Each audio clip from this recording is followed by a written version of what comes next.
একটা কোশ্চেন দিয়েছে, দেখো বলছে কি, if x minus a into x minus B equals to যদি 1 হয় and a minus b plus 5 equals to 0, then x minus a এর whole cube minus 1 by x minus a এর whole cube equals to কত?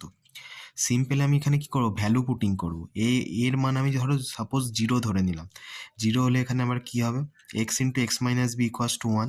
এবার এখানে যদি এর জায়গায় আমি 0 পুট করি তাহলে বি এর ভ্যালু আসবে 5, চলে এলো।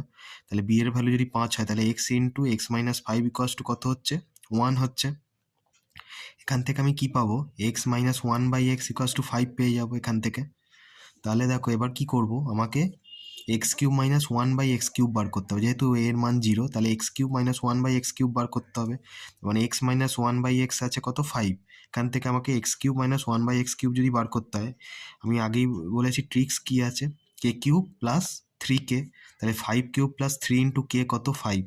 তাহলে 5-এর কিউব হচ্ছে 125 আর যোগ 15, মানে 140। এটাই এর কারেক্ট অ্যান্সার হবে।